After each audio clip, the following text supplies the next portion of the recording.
The next thing I want to talk to you guys about is adding in the hair. So it depends on where you want to add the hair in, right?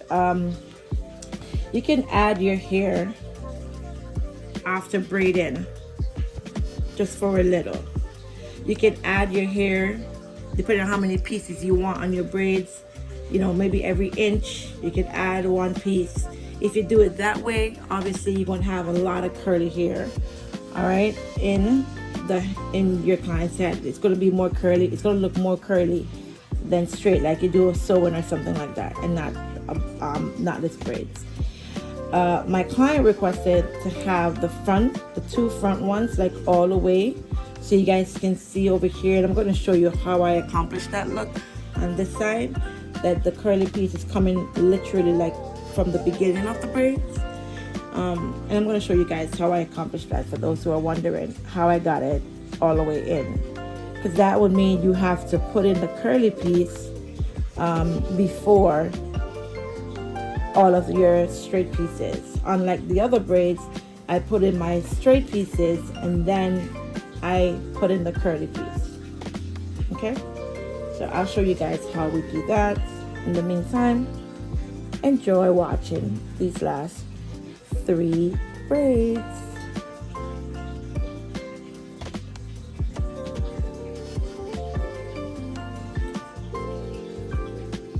Oh, one thing I want to talk to you guys about with these top braids. Be careful when you're starting out the braid, okay? If you comb the hair all the way down, the purpose of knotless is to be able to flip your hair from one side to the next. I've seen some people do this where they comb the hair all the way down, right, to get that nice and smooth look, and then they start braiding this way.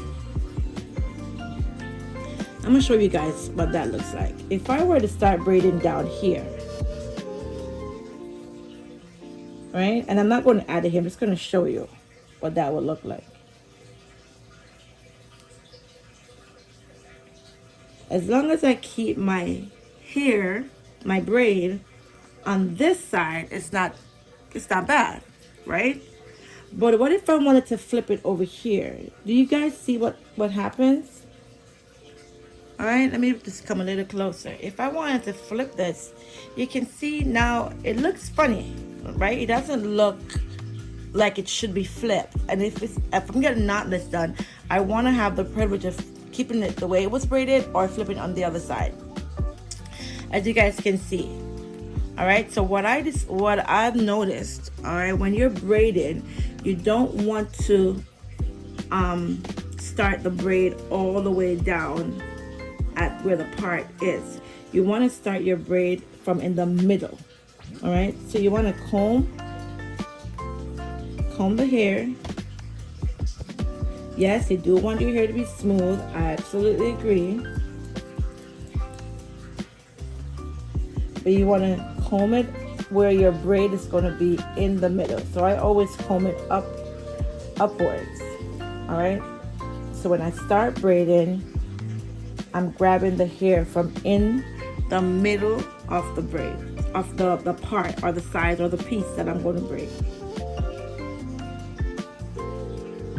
And now when you flip it, you're able to flip from either side and it won't look crazy. Hopefully that makes sense. And you want to do this especially for the ones at the top, right? Because that's the ones you're usually going to see when you flip your hair from one side to the next.